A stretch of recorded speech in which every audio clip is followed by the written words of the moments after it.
Hello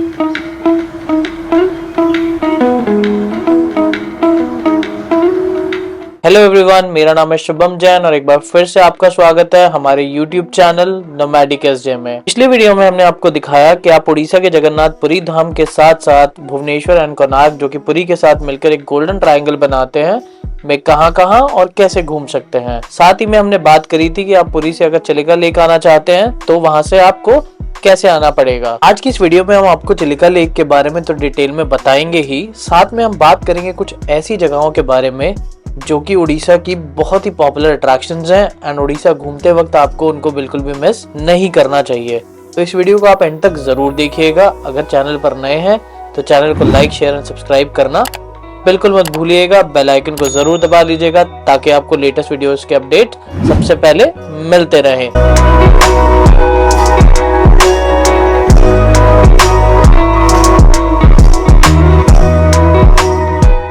Chilika lake Orissa के Puri, Khordha and Ganjam district में फैला हुआ एशिया का largest brackish water lagoon and world का सेकंड लार्जेस्ट कोस्टल लगून है। यह लेक लगभग 1100 स्क्वायर किलोमीटर का एरिया कवर करती है एंड ये पॉपुलर है टूरिस्ट के बीच में अपने islands, migrated birds, dolphins and red crabs के लिए। चिलिका लेक पुरी से लगभग 50 किलोमीटर की दूरी पर है और यहाँ पर आप टैक्सी, बस और ट्रेन के थ्रू आ सकते हैं। आप OTDC के थ्रू भी अपना चिलिका लेक का टूर ऑनलाइन और ऑफलाइन बुक कर सकते हैं। ऑफलाइन बुकिंग के लिए आपको ऑफिस पुरी में ही मिल जाएगा। वैसे तो majority of the tourist Puri से चिलिका लेक घूमने के लिए आते हैं। सातपाड़ा, जो कि हमने आपको बताया था, पुरी से लगभग 50 किलोमीटर की दूरी पर है। यहाँ पर लेक के अंदर घूमने के लिए डिफरेंट पैकेजेस अवेलेबल है, जिसमें अगर आप डॉल्फिन एंड रेड क्रैब देखना चाहते हैं, जो कि मेजॉरिटी ऑफ द टूरिस्ट यहाँ पर देखने के लिए आते हैं, तो उसके लिए आपको 2.5 से 3 घंटे का समय लगेगा, जिसकी कॉस्ट आपको लगेगी लगभग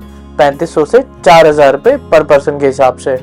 वहीं पर अगर आप यहाँ के आइलैंड्स भी घूमना चाहते हैं तो उसके लिए आपको एडिशनल कॉस्ट देनी पड़ेगी और आपको 3.5 से 4 घंटे का समय लग सकता है। लेकिन अगर आपका इतना बजट नहीं है तो उसके लिए एक अल्टरनेट है कि आप पुरी से सातपाड़ा ना जाकर आप वहां से आ जाइए बालूगांव पुरी से लगभग 115 किलोमीटर दूर है और यहाँ तक आप ट्रेन से भी आ सकते हैं क्योंकि रेलवे स्टेशन बालूगांव में ही है। यहाँ पर आपको शेयरिंग एंड पर्सनल दोनों टाइप्स की बोट मिल जाएंगी और डिफरेंट पॉइंट्स को आप आराम से विजिट कर सकते हैं। यहाँ पर भी डिफरेंट पॉइंट्स के हिसाब से आपको डिफरेंट चार्जेस देने पड़ेंगे, लेकिन अगर आप ग्रुप में ट्रैवल कर रहे हैं तो आप 400 से 500 रुपए पर पर्सन के हिसाब से इसमें बहुत ही आराम से घूम सकते हैं। हमारी रिकमेंडेशन के हिसाब से आपको यहाँ पर 2 जगह जरूर जाना चाहिए। एक तो नालाबाना बर्ड सेंचुरी और दूसरा है यहाँ का मोस्ट पॉपुलर कालीजई टेम्पल, जो कि एक आइलैंड पे बना हुआ है। अगर आप सिर्फ कालीजई टेम्पल जाना चाहते हैं तो आपको सेम फैसिलिटी बरकुल से भी मिल जाएगी। कालीजई टेम्पल लेक के अंदर बने एक आइलैंड के ऊपर बना हुआ बहुत ही खूबसूरत टेम्पल है, जिसके पीछे एक बहुत ही रोमांचक कहानी है। चलिए आपको सुनाते हैं। ऐसा कहते हैं कि लगभग 300 साल पहले एक लड़की जिसका नाम जय था, वो अपने पिताजी के साथ में अपने हस्बैंड को मिलने एक आइलैंड से दूसरे आइलैंड में बोट में बैठकर जा रही थी। तभी अचानक से एक बहुत तेज तूफान आया जिससे उनकी बोट उलट गई और उस लड़की की मृत्यु वहीं पर हो गई। उसके बाद से जब भी लोकल लोग उस जगह पर जाते थे तो लोगों को कहीं न कहीं से कुछ आवाजें आती थी। उसी समय वहां के राजा को एक सपना आया जिसमें उन्हें देवी ने कहा कि यहाँ पर मेरी एक मूर्ति है, आप उसको निकालो और यहाँ पर एक मंदिर का निर्माण करो। तब राजा ने वहाँ पर एक मंदिर का निर्माण करवाया और तब से यहाँ पर उस देवी को कालीजई देवी के नाम से पूजा जाने लगा। लेक में घूमते हुए अगर आप यहाँ शाम तक रुकते हैं तो आपको एक बहुत अच्छा सनसेट व्यू भी देखने को जरूर मिल सकता है।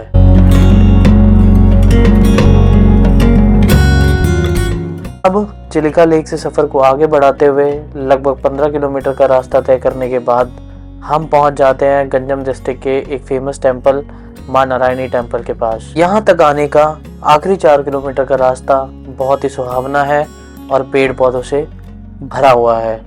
बहुत से लोग यहाँ पर टेम्पल के पास में पिकनिक बनाने के लिए भी आते रहते हैं।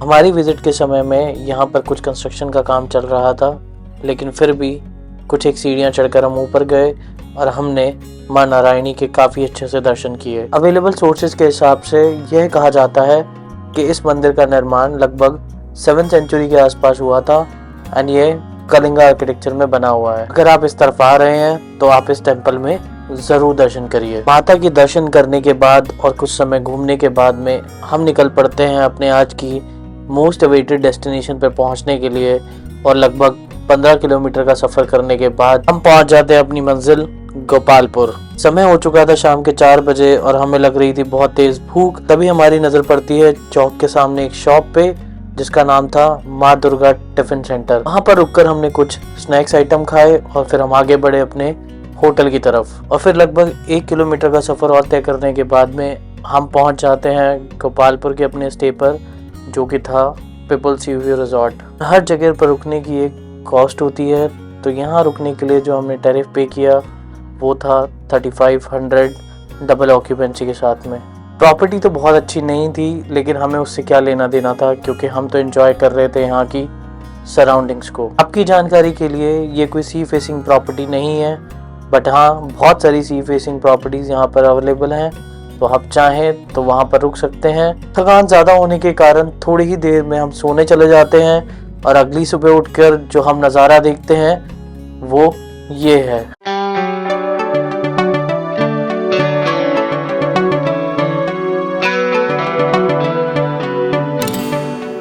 इतनी खूबसूरत सुबह को देखकर हमसे रहा नहीं जाता और हम निकल पड़ते हैं एक मॉर्निंग वॉक के लिए। इतनी शांति को देखकर ऐसा लग रहा था कि बस आप चलते जाओ चलते जाओ चलते जाओ और आपको रुकने की ज़रूरत ही नहीं है।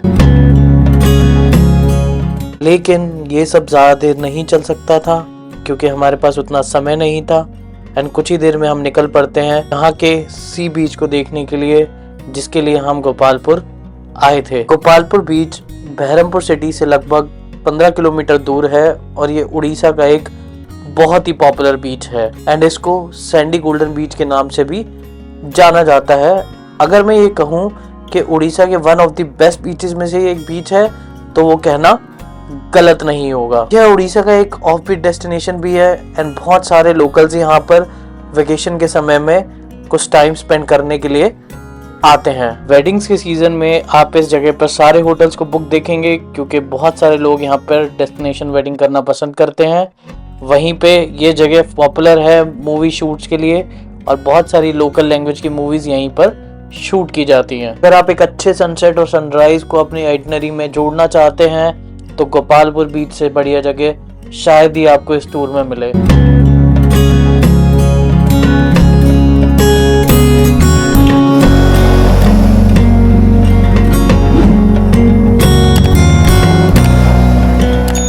इतने खूबसूरत नज़ारों को देखते हुए हमें ऐसा लग रहा था कि मानो ये समय यहीं ठहर जाए, लेकिन घड़ी की सुइयां हमें बता रही थी कि हमें आगे बढ़ना है। तो कुछ समय निकालने के बाद हम आगे बढ़ते हैं अपने अगले डेस्टिनेशन के लिए, जो कि थी बहरामपुर। बहरामपुर को उड़ीसा की सिल्क सिटी के नाम से भी जाना जाता है क्योंकि यहाँ पर हैंडमेड सिल्क का काम बहुत ज़्यादा होता है। लेकिन हमारी मंजिल बहरामपुर सिटी से लगभग 30 किलोमीटर दूर कुमारी हिल्स पे बने माँ तारा तारिणी मंदिर की थी। इस पहाड़ी को देखकर हमें ये लग रहा था कि मानो कोई आदमी आराम से सो रहा हो। कुछ ही देर में हम पहुंच जाते हैं रोपवे पॉइंट पे, जहां से रोपवे लेकर हम जाने वाले थे टेम्पल की तरफ। वहीं से आपको बाहर से प्रसाद भी आराम से मिल जाएगा। रोपवे से जाने और आने का टिकट प्राइस था 65 रुपीज़।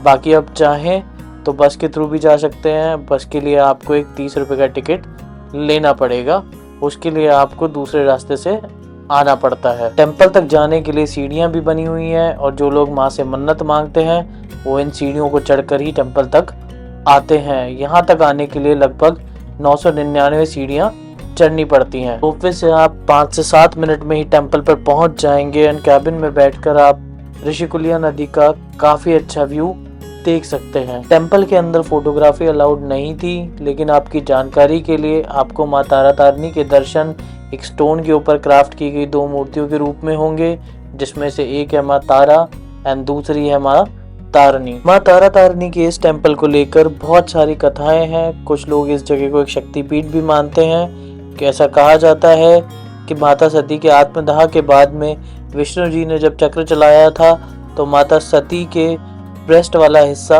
इसी जगह पर गिरा था, जिससे शक्तिपीठ का निर्माण हुआ। बाकी टेम्पल का आर्किटेक्चर बहुत ही खूबसूरत है और ऊपर से ही आप ऋषिकुलिया नदी का बहुत ही अच्छा व्यू देख सकते हैं।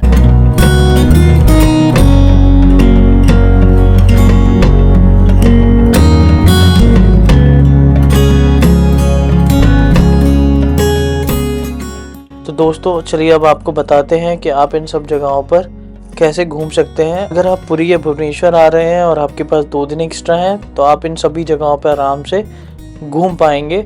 आप यहाँ आने के लिए पुरी या भुवनेश्वर से प्राइवेट टैक्सी भी ले सकते हैं, जिसकी कॉस्ट आपको 3 से 3,500 रुपये पर डे के हिसाब से पड़ेगी। वहीं अगर आप रेल के थ्रू आना चाहते हैं तो आपको नियरेस्ट रेलवे स्टेशन पड़ने वाला है बहरामपुर। एंड बहरामपुर पहुंचने के बाद आप ये सभी जगहें लोकल ट्रांसपोर्ट और ऑटो के थ्रू बड़े इजीली घूम सकते हैं। तो आशा करते हैं कि आपको आज का ये एपिसोड पसंद आया होगा। अगर आपके इस ट्रिप से रिलेटेड कोई और क्वेश्चंस हैं या फीडबैक हैं तो हमें कमेंट बॉक्स में जरूर बताइएगा। तो अब जल्द मुलाकात होगी एक नए एपिसोड में।